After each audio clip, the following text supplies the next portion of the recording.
Hallo und herzlich willkommen zu einer neuen Folge von Mazda News. In diesem Video dreht sich alles um den Mazda CX-60 und den Mazda CX-80. Da gibt es nämlich 2026 ein neues Modelljahr mit ein paar Veränderungen. Und was das genau für Veränderungen sind, die klären wir hier in diesem Video mal mit euch zusammen auf. Und wenn euch das auch interessiert, bleibt dran. Gleich nach dem Intro legen wir los.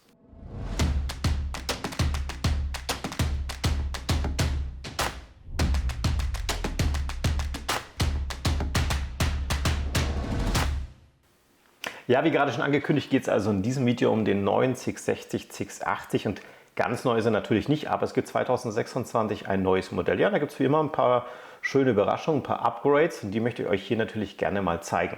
Wir haben wieder immer eine Präsentation für euch vorbereitet und wenn ich an bestimmten Stellen zu schnell bin, drückt einfach auf Pause, lest euch das ganz in Ruhe durch.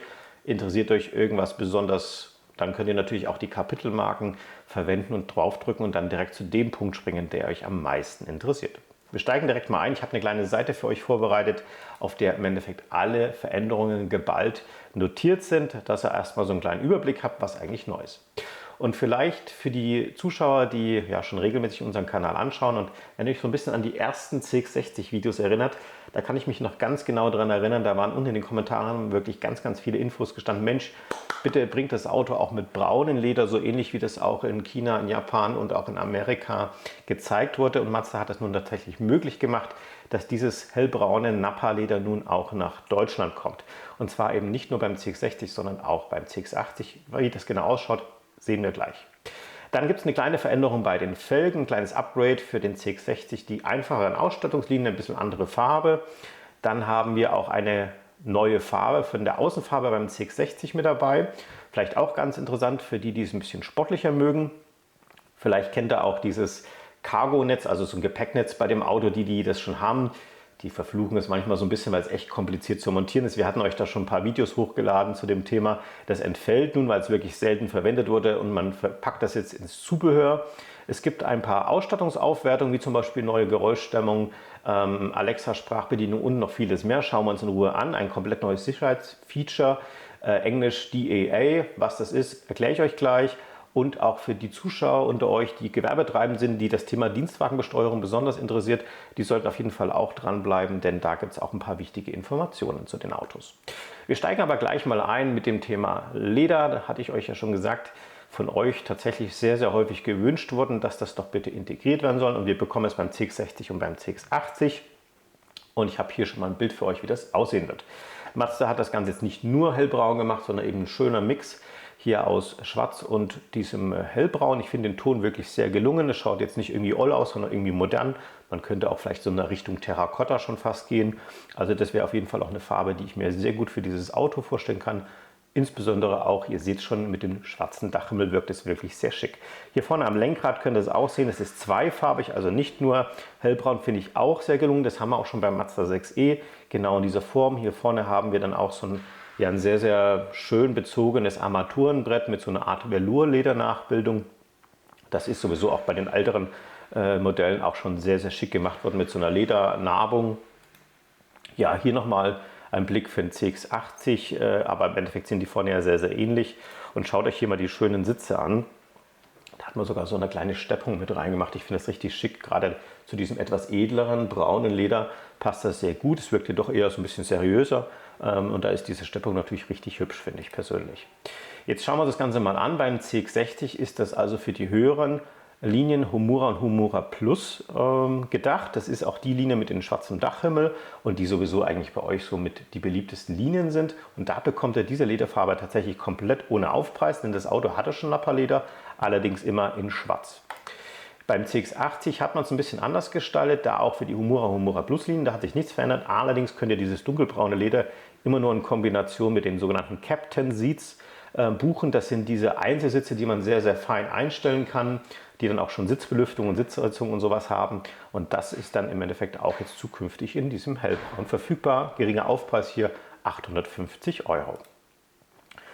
Ich hatte auch das Thema Felgen angesprochen, kleine Veränderungen, hauptsächlich für die, die sagen, ja Mensch, das Auto ist ja schon ziemlich gut ausgestattet, mir reicht da die Basislinie aus, das ist bei uns die sogenannte Primeline, die hatte bisher 18 Zoll, das klingt schon viel, aber auf so einem großen Auto wirken 18 Zoll ist natürlich nicht so ultra sportlich, deswegen hat Mazda das auch erkannt und hat jetzt einfach gleich mal 20 Zoll gegönnt. Das heißt immer 20 Zoll bei dem Fahrzeug und die 20 Zoll Felgen dann später, die in der Exclusive Line dann teilweise drin waren, die bekommen jetzt hier so ein bisschen anderes Layout. Die glänzen jetzt ein bisschen hochwertiger, die waren so eher so ein typisches Silber und jetzt werden sie eben so eine Hochglanz-Finish designt und schauen dadurch noch ein bisschen edler aus. Ja, haben wir auch noch eine Veränderung im Farbsortiment, nenne ich es jetzt einfach mal. Und zwar eine Farbe fällt komplett weg, das ist das sogenannte Sonic Silver, also ein edler Perlmutt-Silberton. Ja, die Tendenz in den letzten Monaten war so, dass da tatsächlich nicht mehr ganz so viel nachgefragt wird und eher so ein bisschen das Ganze in Richtung sportliche Farben, dynamische Farben geht. Und dieses Polymetal Gray ist keine, wie soll ich sagen, unbekannte Farbe. Wir haben die auch schon bei einigen anderen Modellen im Programm. Und ich finde, sie wirkt sehr schön. Es ist so eine Art Jeansblau. Ich habe leider nur dieses eine Foto bisher auf dem CX-60 gefunden, keine weiteren. Aber da werden in Zukunft sicherlich die ein oder anderen Fotos auftauchen. Ich glaube, das passt echt ganz gut zu diesem Auto. Weiter geht es mit diesem berüchtigten ISO Cargo-Netz. Ich hatte vorhin schon so ein bisschen geschmunzelt. Man muss dazu sagen, Mazda hat sich da viele Gedanken gemacht, ganz am Anfang, wo das Auto rauskam. Man wollte unbedingt ein Gepäcknetz, das die Berufsgenossenschaft in Deutschland akzeptiert. Also wirklich, das ist ein bombensicheres Gepäcknetz, das war es auch. Aber wie manche bürokratische Dinge dann manchmal so sind, wurde das dann ein wenig überkompliziert gemacht. Also das Ding hat wirklich schon einen halben Atomkrieg überlebt. Das Festmachen war dann ein bisschen kompliziert. Wir haben uns auch Gedanken gemacht, euch Videos hochgeladen zu dem Thema. Man hat jetzt gemerkt, okay, das wurde sehr, sehr selten verwendet. Das kostet ja auch Geld. Also hat man es aus der Serienausstattung erstmal rausgenommen und die das wirklich irgendwie brauchen, berufsgenossenschaftstechnisch, also Gewerbekunden, die können das dann im Zubehör erwerben und sich dann so ein Ding dann eben besorgen. Bei den meisten Kunden liegt es einfach irgendwo in der Garage rum. Das ist also jetzt weggefallen.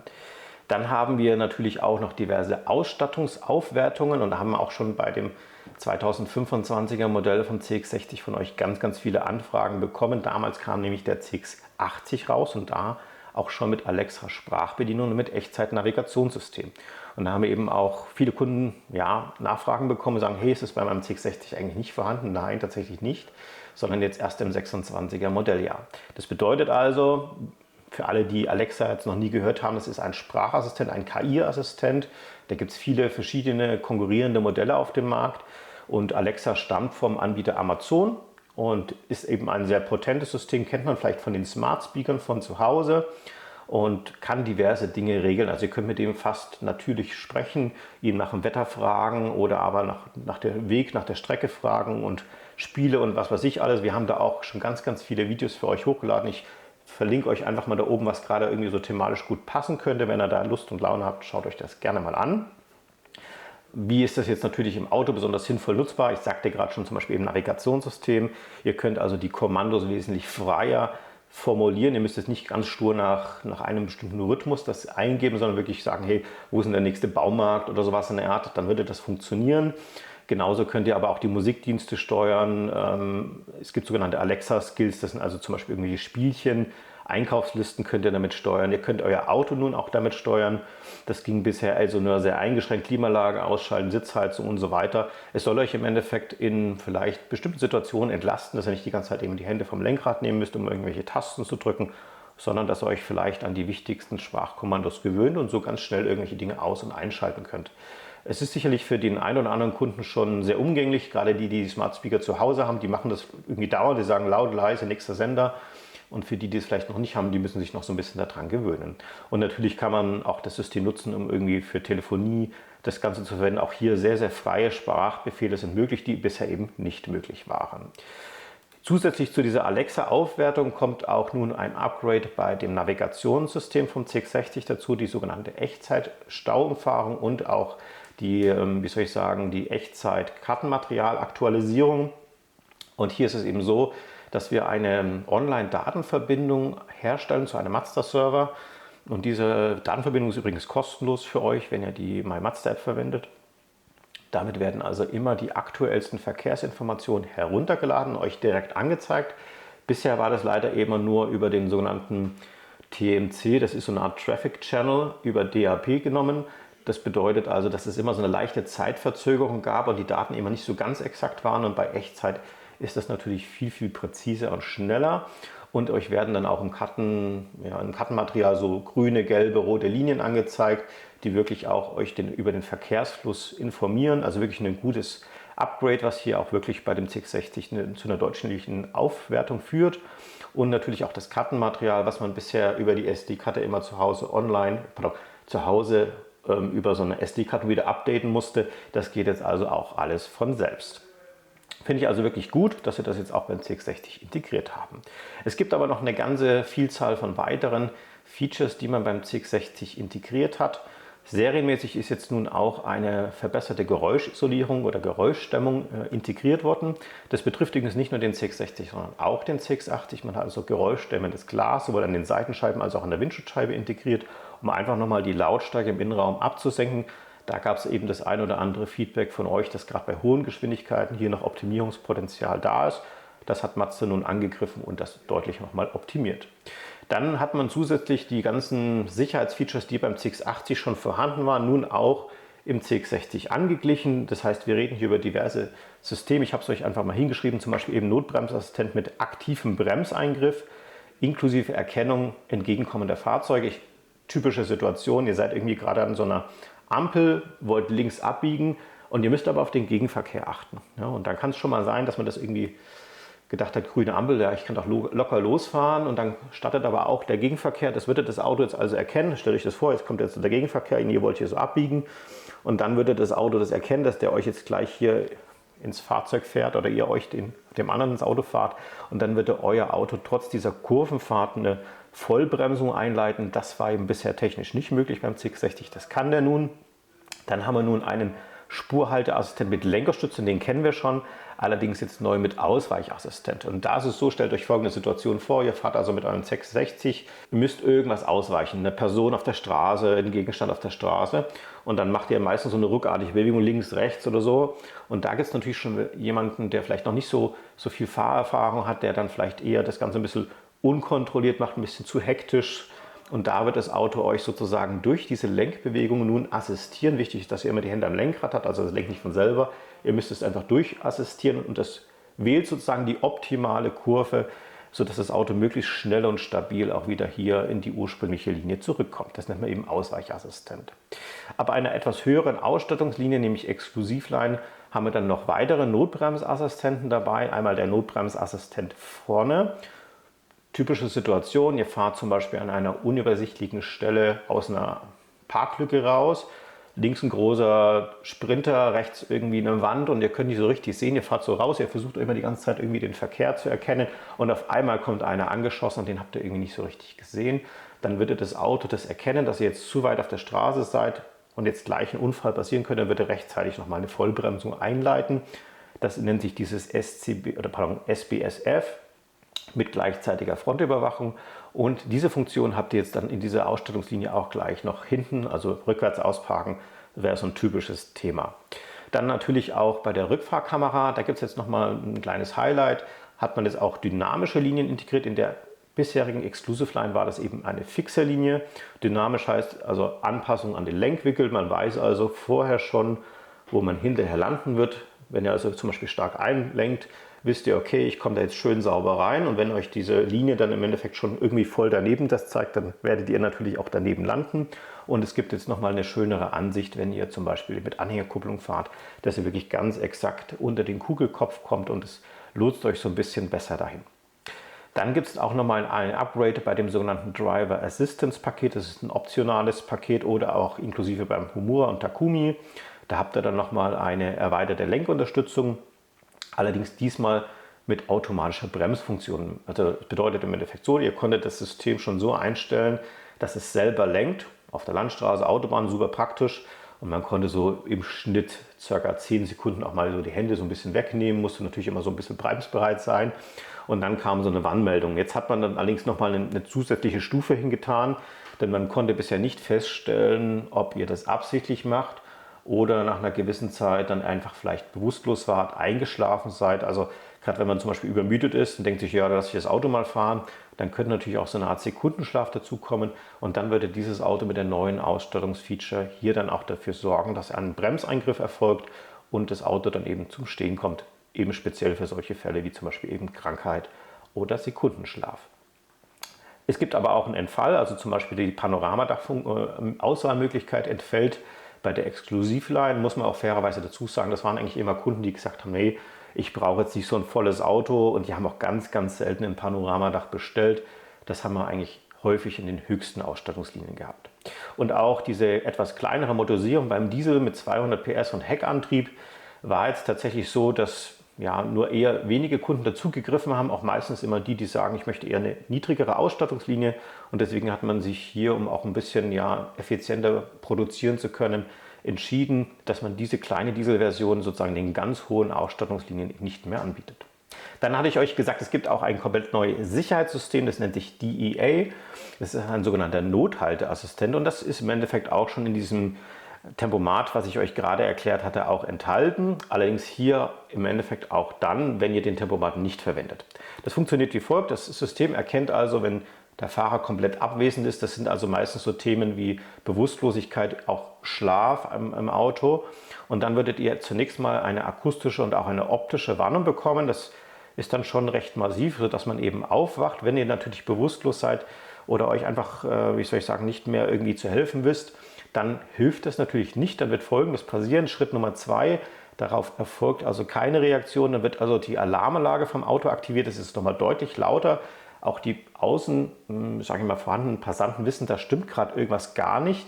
Und das Fahrzeug wird dann zum Halten gebracht. Also gebremst, geblinkt und ganz laut getutet, sodass, wenn das Auto irgendwo steht und alle fahren dran vorbei, dass die wissen, hier ist irgendwas nicht in Ordnung. Ansonsten fahren die ja, wie gesagt, alle vorbei und keiner weiß, was los ist. Genau, und nach dem Halt wird im Endeffekt dann die Handbremse auch noch angezogen, die Türen werden entriegelt, die Hupe wird aktiviert. Also das Auto macht sich hier wirklich ganz, ganz massiv akustisch und optisch bemerkbar, dass hier gerade irgendwas überhaupt nicht stimmt. Und ich finde das ein richtig, richtig gutes System. Ich hoffe, man wird es nie brauchen, aber wenn man es dann mal braucht, dann ist man sicherlich hier gut beraten, dass man das hat. Dann hatte ich auch am Anfang noch das Thema Dienstwagenbesteuerung angesprochen. Das ist jetzt wirklich für die interessant, die das Auto gewerblich in irgendeiner Form nutzen, denn das Finanzamt möchte natürlich von so einem Dienstwagen auch gerne so ein bisschen Geld haben. Da kann man einmal ein Fahrtenbuch führen. Das ist tatsächlich immer sehr aufwendig und wird auch gerne von den Finanzämtern angegriffen. Also entscheidet man sich immer für so eine sogenannte Pauschalversteuerung. Man sagt immer so 1% Versteuerung. Allerdings gibt es auch, ich sage jetzt mal, Lockmittel vom Finanzamt, hier Fahrzeuge zu nehmen, die umwelteffizienter sind, also weniger Abgase ausstoßen. Zum Beispiel konnte man bei Plug-in-Hybriden einen halben Prozentsatz, also einen 50% Rabatt bekommen, nämlich statt 1% Versteuerung nur 0,5% Versteuerung. Das gibt es weiterhin. Allerdings ist es so, dass die Normen dafür strenger gehandhabt wurden. Man möchte mittlerweile eine rein elektrische Reichweite von mindestens 80 Kilometern oder einen CO2-Ausstoß von maximal 50 Gramm pro Kilometer. Und bisher hatte das Fahrzeug das über die Gramm pro Kilometer Grenze locker geschafft, auch die Kilometer waren drüber. Allerdings hat man gleichzeitig in diesem Zuge auch nochmal das Ganze deutlich strenger gemacht, wie diese CO2-Gase bemessen werden, wie dieser Verbrauch bemessen wird. Das bedeutet also, dass trotz absolut identischer Technik in dem Fahrzeug in den Prospekten zukünftig andere Verbrauchswerte drinstehen werden und andere CO2-Emissionen. Also nicht wundern, wenn ihr das eben vergleicht, 25 mit 26er Modell, es ist alles gleich. Aber durch die strengere Berechnung, durch die strengere Berücksichtigung hat man das angehoben. Ziel war es, wie gesagt, natürlich hier so den technischen Fortschritt weiter voranzutreiben, aber gleichzeitig wahrscheinlich auch ein paar Euro mehr einzunehmen, damit die Staatskassen nicht mehr ganz so leer sind. Ja, und das betrifft eben jetzt hauptsächlich das Modelljahr 2026, weil eben alles, was Modell 2026 oder neuer ist, muss sich diesen Normen beugen. Alles, was davor produziert bzw. auf den Markt gebracht wurde, darf noch weiter zugelassen werden und hat im Endeffekt auch Bestandsschutz. Das bedeutet für euch, 2026er Modelle bekommen also nicht mehr diese 50%ige Förderung, haben eine sogenannte 1% Dienstwagenbesteuerung. Alle Modelle, die davor produziert wurden und hergestellt wurden, sind eben Fahrzeuge, die 0,5% noch bekommen. Ist ein bisschen verwirrend. Am besten sprecht ihr da mal euren Händler an, damit ihr da wirklich genau exakt rausbekommen könnt, welche der Förderung dieses Auto noch bekommt und welches eben nicht. Grundsätzlich kann man eben sagen, dass alle älteren CX-60, CX-80, die nicht Modelljahr 2026 entsprechen, diese Förderung bekommen, egal ob sie auch 26 zugelassen werden. Ich hoffe, ich konnte das jetzt nur so ein bisschen erklären, aber ich denke, der Händler kann euch da auch nochmal unterstützen, wenn das nicht klar geworden ist. Hier nochmal so eine kleine Zusammenfassung der möglichen Förderungsmöglichkeiten für Gewerbekunden. Wir haben natürlich auch noch E-Fahrzeuge bei Mazda, den sogenannten Mazda 6e und demnächst auch den CX-6e. Das sind reine elektrische Fahrzeuge. Die bekommen nochmal eine stärkere Förderung, nämlich eine sogenannte 0,25% Dienstwagenbesteuerung, weil es rein elektrische sind. Und die Plug-in-Hybride, ich sagte es gerade schon, bekommen, wenn sie 2025 oder älter sind, die 0,5% noch. Das sind hier drüben dann der CX-60 und der CX-80. Und solltet ihr euch noch für den MX-30 AEV, das ist ein sogenannter Range Extender, der zählt aber auch zur Gruppe der Plug-in-Hybride, entscheiden, dann bekommt ihr auch hier die 0,5%. Dann habe ich hier für euch nochmal in der Übersicht die verschiedenen Ausstattungslinien und Motorisierungen vom Fahrzeug. Im ersten Moment schaut das total viel aus. Ich versuche euch das ein bisschen zu erklären. Ich glaube, da wird es einfacher. Mazda versucht das schon immer so simpel wie möglich zu machen, aber ich glaube, hier so auf so einer Tabelle fällt es euch tatsächlich, wenn man weiß, wie sie strukturiert ist, sehr leicht, das richtige Auto zu finden. Gucken wir erstmal hier oben. Hier haben wir die verschiedenen Motorisierungen oder Benziner und Diesel. PHEV steht also für Plug-in-Hybrid. Das sind Fahrzeuge, die über eine Steckdose geladen werden können. Hier haben wir also einen Elektromotor drin und gleichzeitig auch einen Benziner. Man kann entweder mit dem Benziner fahren, entweder mit Elektro oder beides zusammen. Dann haben wir unseren Diesel mit 200 PS und den Diesel mit 254 PS. Ich habe mich jetzt übrigens hier in diesem Video nicht so sehr auf die technischen Details versteift, weil im Endeffekt dieses Auto sich technisch nicht verändert hat.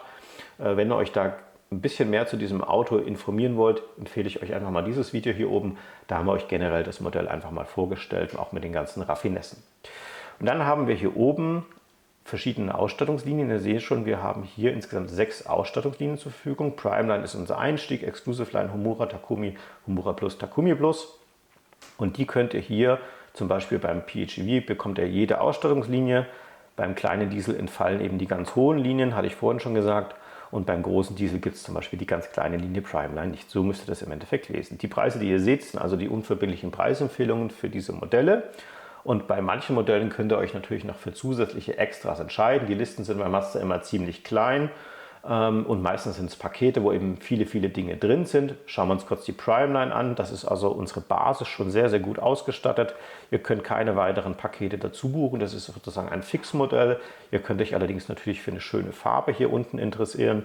Das heißt, eine reine Metallic-Lackierung wären eben 850 €. Und das typische Mazda Rot, was ihr sicherlich schon mal irgendwo gesehen habt, eben dann 1200 €, weil das eine Perleffekt-Lackierung ist. Gehen wir aber mal weiter hier in die sogenannte Exclusive Line, auch eine sehr, sehr beliebte Version bei euch. Da habt ihr dann die Möglichkeit, eben zum Beispiel das sogenannte Driver Assistance Paket zu buchen. Wird sehr gern genommen, weil das Matrixlicht mit drin ist. Das sind dann diese vielen Segmente, die einzeln gesteuert werden können. Da ist dann auch schon erstmalig dieser Ohnmachtsassistent mit dabei, dieses DEA, die erweiterte Stauassistenzfunktion und so weiter und so fort. Gerne wird auch das Komfortpaket genommen. Das ist dann eben auch die Lederausstattung mit drin, mit der elektrischen Sitzverstellung, wird wirklich sehr, sehr gern gebucht. Und auch das Convenience- und Soundpaket mit Bose, abgedunkelten Seitenscheiben, elektrische Heckklappe, auch sehr beliebt bei euch. Hier bei diesem Modell entfällt dann eben die Möglichkeit, das Panoramadach noch dazu zu buchen. Und bei den Farben habt ihr hier unten die gleiche Auswahl. Ab der Homura-Version habt ihr dann die Möglichkeit, dieses neue Leder zu buchen. Deswegen habe ich euch das jetzt hier mal hingeschrieben, optional und ohne Aufpreis. Ihr seht schon, in der Homura-Version habt ihr zum Beispiel das Driver Assistance Paket schon dabei und das Komfortfahrpaket schon mit drin. Und wenn ihr das jetzt einfach mal hier zusammenzählt, hier sind wir so bei knapp 3.000 €, hier machen wir 1.600, also 4.500 €, die ihr euch hier sozusagen optional dazu buchen müsst, die ihr beim Homura schon habt. Und wenn ihr das hier so ein bisschen dazu rechnet, seid ihr gar nicht mehr so weit von diesem Auto entfernt. Ja, hier dann noch die Möglichkeit bei diesem Convenience- und Soundpaket gibt es übrigens zwischen dem Diesel und dem Benziner einen kleinen Preisunterschied. Das hängt hauptsächlich damit zusammen, dass bei dem PHEV hinten dann noch so eine 1500 Watt Steckdose hinten drin ist, die es beim Diesel allerdings nicht gibt, weil der keinen Hochvolt-Akku hat. So, ja, ansonsten Takumi, da habe ich jetzt gar nicht so viel dazu. Das ist so ein bisschen unsere edle Linie mit heller Innenausstattung, die eher so ein bisschen loftig ist, auch sehr viel mit zum Holz gearbeitet. Und Homura ist unsere sportliche Linie. Und ihr seht schon, Homura Plus, das ist sozusagen unser Maximum. Ich sage mal, das ist die Vollausstattung. Da könnt ihr eigentlich mal abgesehen von der Lederfarbe nichts mehr auswählen, ist alles drin. Und dann im Endeffekt noch die Außenfarbe aussuchen. Schauen wir uns das Ganze mal beim CX-80 an. Ganz ähnlich aufgebaut. Wir haben wieder unsere 2 grundsätzliche Motoren, den Plug-in-Hybrid und den Diesel. Der Diesel wird übrigens nur eine Allradversion mit 254 PS angeboten. Wir haben unsere Ausstattungslinien, die Primeline entfällt, weil es ja nochmal ein größeres, luxuriöseres Auto ist. Da wird ja wahrscheinlich kaum jemand die Basislinie dann kaufen. Deswegen steigen wir hier direkt mit der Exclusive Line ein. Auch hier wieder gleiches Schema. Die Namen sind sehr ähnlich, die Inhalte sind sehr ähnlich. Und hier hatten wir die Möglichkeit, das Fahrzeug also in einer 7-Sitzer und in einer 6-sitzigen Konfiguration zu nehmen. Allerdings nicht in der Exclusive Line. Das geht erst ab dem Humura. Ihr seht schon, Standard ist eben 7 Sitze. Wollt ihr gerne 6 Sitzer? Beim Humura wäre das eben ohne Aufpreis möglich. Und ab der Humura-Version, wenn ihr sagt, das braune Leder gefällt euch so gut, dass ihr es haben möchtet, dann wären es eben 850 € und ihr bekommt dann diese sogenannten Captain Seats, die eben noch mal ein bisschen bequemer, größer sind, die ihr feiner einstellen könnt. In der Mittelkonsole habt ihr sogar noch so ein Ablagefach. Also eine richtig coole Sache, wenn man eben mit mehreren Personen fährt, dann machen wir uns schon richtig gemütlich in dem Auto machen. Takumi wieder die hellere, loftigere Serie und Humura Plus wie immer beim CX-60 auch schon die Vollausstattung, ich sage mal volle Hütte, im Endeffekt nur noch das Leder, wenn ihr wollt, oder aber halt die Farbe vom Auto. Gut, dann natürlich vielleicht auch ein interessantes Thema für euch. Was ist denn irgendwie so sinnvolles Zubehör? Man hat ja schon gesehen, da ist eigentlich fast alles dabei. Tatsächlich gibt es natürlich so die Klassiker. Wir reden über Winterkompletträder, hat Mazda einige tolle Angebote auch im Programm. Da gibt es von 18 Zoll bis 20 Zoll übrigens alles. Und da kriegen wir auch ganz, ganz viele Anfragen immer von euch. Ja, Mensch, wenn das Auto ab Werk 20 Zoll hat, darf ich dann überhaupt 18 Zoll fahren? Ja, natürlich. Es muss ja nicht im Winter die schönste, teuerste Felge sein. Da ist es manchmal sogar sinnvoll, vielleicht 18 Zoll zu nehmen, die dann noch ein bisschen komfortabler ist, gerade wenn die Straße durch den Schnee und das Eis ein bisschen härter ist. Ganz beliebt bei euch auch die sogenannte teilelektrische Anhängerkupplung. Da habt ihr hinten so eine Taste, die drückt ihr einfach, dann fährt die Anhängerkupplung schon so ein bisschen aus, muss man nur noch einrasten. Übrigens bei dem Auto oder bei beiden Modellen 2,5 Tonnen Anhängerlast, 100 Kilogramm Stützlast. Also da kann man sogar, ich würde sagen, 3 E-Bikes auf den Fahrradträger packen, ohne dass das Auto in irgendeiner Form sich anstrengen muss. Richtig cooles Feature finde ich auch immer das Thema beleuchtete Einstiegsleisten. Gibt auch so Projektoren, dann leuchtet so ein Mazda-Logo am Boden, wenn man die Tür aufmacht. Also gibt schon so ein paar Raffinessen, wo man sich mal was gönnen kann, gerade wenn man zum Beispiel Geburtstag hat. Und natürlich auch so ein Lastenträger, haben wir euch auch schon mal ein Video hochgeladen, kann ich euch gerne mal verlinken. Für den der Platz im Auto immer noch nicht reicht, die einfach noch ein paar Dinge oben aufs Dach packen wollen, sei es Snowboard oder Skier oder was auch immer, gibt es natürlich auch hier die Möglichkeit. Und für alle, die jetzt zuschauen und sagen, ja Mensch, klingt interessant, die ganzen Features, auf die habe ich schon lange gewartet. Wann kommt denn das neue Auto? Und grundsätzlich ist das auch schon bestellbar und konfigurierbar über die Mazda.de oder natürlich bei eurem Mazda-Händler.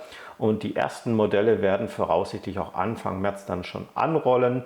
Ja, kommt jetzt natürlich immer ein bisschen darauf an, wann ihr die Bestellung tätigt. Im Schnitt ist es so, wenn man jetzt heute eine neue Bestellung machen würde und das Auto noch nicht konfiguriert ist, könnt ihr im Moment ungefähr so von 4 bis 5 Monaten Lieferzeit rechnen. Ja, ich hoffe, ich konnte euch hier in diesem Video mal wieder mit den neuesten und wichtigsten Informationen zum neuen Modelljahr 2026 versorgen. Habt ihr noch irgendwelche Fragen, packt es wie immer in die Kommentare unten rein, versuchen wir natürlich so schnell wie möglich zu antworten. Ja, würde mich freuen, wenn euch das Video gefallen hat. Wenn ja, lasst uns gerne einen Daumen nach oben da. Vergesst nicht, unseren Kanal zu abonnieren. Der ist natürlich absolut kostenlos für euch und ihr kriegt immer die neuesten Infos, wenn ihr die Glocke drückt. Nämlich immer dann, wenn wir ein neues Video hochgeladen haben. Ansonsten bedanke ich mich fürs Zuschauen und wir sehen uns wieder beim nächsten Video.